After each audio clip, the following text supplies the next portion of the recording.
एक एक करके सारे नंबर सिस्टम्स के बारे में जानने वाले हैं। तो सबसे पहले मैं बताने वाला हूँ डेसिमल के बारे में। तो डेसिमल जो है, इसमें हम लोग 0 से लेकर 9 तक किसी भी नंबर का यूज़ कर सकते हैं और इससे हम किसी भी नंबर को या फिर किसी भी क्वांटिटी को रिप्रेजेंट कर सकते हैं।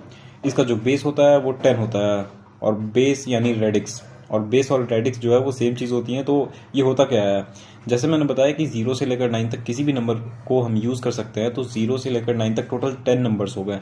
तो इस हिसाब से मैं कह सकता हूँ कि डेसिमल जो है उसका जो बेस है यानी कि रेडिक्स वो 10 हो गया। और ये एक पोजिशनल वैल्यू सिस्टम है। इसका मतलब क्या है, इसका मतलब ये है कि किसी भी डिजिट का जो वैल्यू है वो उसके पोजीशन पे डिपेंड करेगा। जैसे कि मैं एक नंबर लेता हूँ 127। इसमें क्या है कि सबसे ज़्यादा वेट किस नंबर का है, 1 का है, क्योंकि वो हंड्रेड्स में है। तो 1 जो है वो मोस्ट सिग्निफिकेंट डिजिट हो गया और 7 जो है वो लीस्ट सिग्निफिकेंट डिजिट हो गया। यहाँ पर हम ये देख सकते हैं कि यहाँ पर हमने 0 से लेकर 9 तक ही नंबर्स का यूज़ किया हुआ है। अब हम यहाँ पर एक फ्रैक्शनल नंबर का एग्जांपल ले लेते हैं। जैसे कि हमारे पास दिख रहा है 23.72। तो यहाँ पर हमारे पास इंटीग्रल पार्ट में 23 है और फ्रैक्शनल पार्ट में 72 है। जो इंटीग्रल पार्ट का जो 2 है वो टेंस प्लेस पे है और 3 यूनिट्स प्लेस पे है, 7 जो है वो टेंस प्लेस पे है और 2 जो है वो हंड्रेड्स प्लेस पे है। यहाँ पर हम एक एग्जांपल देख लेते हैं 179.234। इसे हम कुछ इस तरह से भी लिख सकते हैं। यहाँ पर आप देख सकते हो कि हर एक डिजिट को 10 के कुछ पावर पे लिखा हुआ है। तो यहाँ पर मैं आपको बता दूँ कि आप यहाँ पर देख सकते हो जहाँ पर 9 लिखा हुआ है वो 10 की पावर 0 पे है। तो इससे हमें ये पता चलता है कि वो वंस प्लेस पे है। तो अगर हम इस चीज़ का सम करेंगे तो हमारे पास यही नंबर वापस आ जाएगा। तो यहाँ पर ये जो चीज़ें हैं 10⁻², 10⁻1, 10⁻0, ये सारी जो चीज़ें हैं इन्हें हम कहते हैं पोजिशनल वैल्यूज़ या फिर वेट्स। तो अब हम बात करते हैं बाइनरी नंबर सिस्टम के बारे में। तो बाइनरी नंबर सिस्टम में तुम सब जानते हो कि हमारे पास सिर्फ 2 नंबर्स हैं, 0 और 1। इस हिसाब से इसका जो बेस या फिर रेडिक्स भी हम बोल सकते हैं वो हो गया 2। तो इसकी ज़रूरत क्यों पड़ी, जब हमारे पास डेसिमल नंबर सिस्टम है हम किसी भी नंबर को ऐसे ही देख सकते हैं। जैसे अगर मैं खुद भी बोलूँ तो 50.93, अगर मैं ऐसे बोल रहा हूँ इसे तो इसका मतलब भी 50.93, और डेसिमल नंबर सिस्टम में भी ये 50.93 है, यानी कि हम डेसिमल नंबर सिस्टम का यूज़ करते हैं। तो हमें क्यों ज़रूरत पड़ी बाइनरी नंबर सिस्टम की, या फिर और भी नंबर सिस्टम्स की ज़रूरत हमें क्यों पड़ी।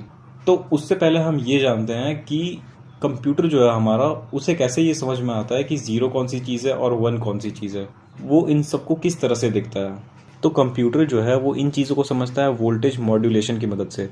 वो क्या करता है कि कभी अपना वोल्टेज बढ़ाता है, फिर कभी अपना वोल्टेज घटाता है, और उसे हम मान लेते हैं कि जब उसने वोल्टेज को बढ़ाया तो उसे हम 1 मान लेते हैं, जब उसने वोल्टेज को कम किया है उसे हम 0 मान लेते हैं।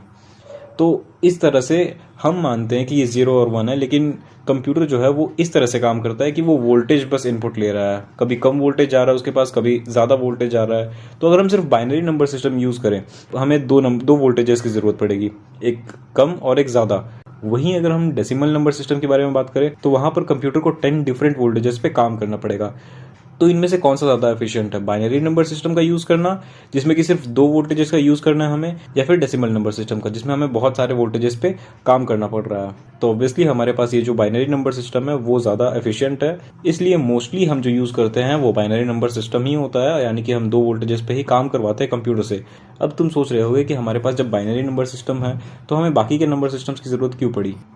तो हमारे पास कुछ ऐसी क्वांटिटीज़ होती हैं जिन्हें जब हम रिप्रेजेंट करते हैं बाइनरी नंबर सिस्टम में तो वो 0 1 0 1 0 1 ऐसा लिख लिख के बहुत बड़ा हो जाता है। तो इस चीज़ को रिड्यूस करने के लिए हमारे पास और भी नंबर सिस्टम्स हैं, तो इस वजह से हम बाकी नंबर सिस्टम्स का भी यूज़ करते हैं। अब हम वापस आते हैं टॉपिक पे, जो कि है बाइनरी नंबर सिस्टम। तो ऑलमोस्ट हर डिजिटल सिस्टम में हम बाइनरी नंबर सिस्टम का यूज़ करते हैं और साथ में हम बाकी के नंबर सिस्टम्स का भी यूज़ करते हैं।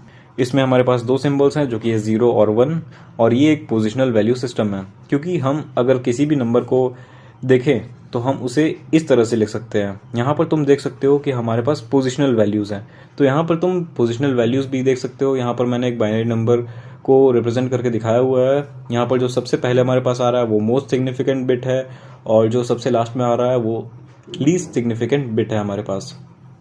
और अगर तुम्हें इसे डेसिमल में कन्वर्ट करना है तो तुम्हें इस हर एक डिजिट को पोजिशनल वैल्यू से मल्टीप्लाई करना होगा। तुम यहाँ पर देख सकते हो पोजिशनल वैल्यू कौन कौन सी हैं। तो यहाँ पर मैं तुम्हें मल्टीप्लाई करके दिखाता हूँ। तुम्हें बस इतना ध्यान रखना है कि जो वंस प्लेस पे है वहाँ पर तुम्हें जो बेस है, जो कि डेसिमल के टाइम पे 10 था और अभी बाइनरी के टाइम पे 2 है, तो जहाँ पर वंस प्लेस है वहाँ पर मल्टीप्लाई करना है और 2 का जो पावर देना है वो 0 होना चाहिए। उसके बाद तो तुम खुद से कर ही लोगे, जैसे 3 इधर 2 इधर 1 इधर 0 ऐसे करके तुम कर ही लोगे। और जब तुम इस चीज़ का सम निकालोगे तो तुम्हारे पास ये एक नंबर आ जाएगा जो कि अभी है डेसिमल फॉर्म में।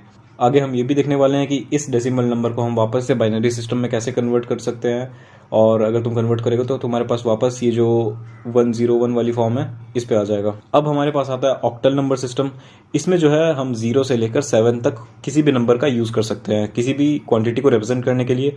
तो इसमें हम कह सकते हैं कि इसका जो बेस या फिर रेडिक्स है वो 8 हो गया, क्योंकि हम यहाँ पर 0 से लेकर 7 तक किसी भी नंबर को यूज़ कर ले रहे हैं। और ये भी एक पोजिशनल वैल्यू सिस्टम है। अब पोजिशनल वैल्यू सिस्टम यहाँ पर 8 की पावर में होगी।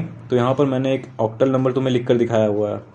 तो यहाँ पर तुम देख सकते हो पोजिशनल वैल्यू से अगर हम मल्टीप्लाई करें, और वो जो सेम बात मैंने तुम्हें अभी तक बताई थी कि हम जो वंस प्लेस होता है यहाँ पर, जैसे कि तुम्हारे वंस प्लेस यहाँ पर तुम्हें दिख रहा होगा, यहाँ पर वंस प्लेस जो है वो 1 है। तो वंस प्लेस में जो 8 की जो पावर होगी वो 0 होगी, और उसके बाद तो फिर तुम कर ही सकते हो। तो ऐसे करके हम यहाँ पर इसका सम निकाल सकते हैं। अब हमारे पास आता है हेक्साडेसिमल नंबर सिस्टम। इसमें हमारे पास कितने यूनिक सिंबल्स हैं? इसमें हमारे पास 16 यूनिक सिंबल्स हैं, यानी कि हम यहाँ पर 0 से लेकर 15 तक किसी भी डिजिट को यूज़ कर सकते हैं। लेकिन अगर हम यहाँ पर देखें तो हमारे पास जो है वो 9 के बाद यानी 10, 11, 12, 13, 14, 15 इन चीज़ों को हम डायरेक्ट नहीं लिखते हैं। इन चीज़ों को हम लिखते हैं ABCDEF। ए जो है वो 10 हो गया, सिमिलरली F जो है वो 15 हो गया।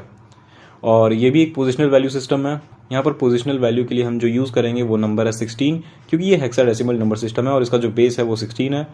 तो यहाँ पर हमारे पास एक हेक्साडेसिमल नंबर आ गया, और अगर हम यहाँ पर हर डिजिट को उसकी पोजिशनल वैल्यू के साथ मल्टीप्लाई करके सबको ऐड कर तो हमारे पास ये डेसिमल सिस्टम में आ जाएगा। तो ये थे सारे नंबर सिस्टम्स, और अभी स्क्रीन में जो तुम्हें टेबल शो हो रहा है ये तुम्हें एक बेसिक रिलेशनशिप दिखा रहा है कि कुछ नंबर्स जो है वो कैसे अलग अलग दिखते हैं हेक्साडेसिमल, ऑक्टल, डेसिमल और बाइनरी में। अभी इस वीडियो को पॉज करके इस टेबल को अच्छे से समझ लो। यहाँ पर तुम्हें एक पैटर्न दिख जाएगा, खासकर बाइनरी नंबर सिस्टम में। अब देखो, जैसा कि मैंने बताया था कि कभी कभी हमारे पास कुछ ऐसे नंबर्स आ जाते हैं जिसे बाइनरी में रिप्रेजेंट करना बहुत ही ज़्यादा मुश्किल हो जाएगा। तो उसके लिए हम बाकी के नंबर सिस्टम्स को यूज़ करते हैं। जैसे अगर हम हेक्साडेसिमल का एग्जांपल लें, तो अगर हमें कोई मेमोरी एड्रेस को रिप्रेजेंट करना हो तो उसे अगर हम बाइनरी में करें तो बहुत ज़्यादा लंबा हो जाएगा ये। और वही अगर हम इसे हेक्साडेसिमल में कन्वर्ट करें तो ये हमारे पास बहुत शॉर्ट में आ जा रहा है। साथ ही साथ हम कलर्स को भी रिप्रेजेंट करने के लिए हेक्साडेसिमल नंबर सिस्टम का यूज़ कर सकते हैं।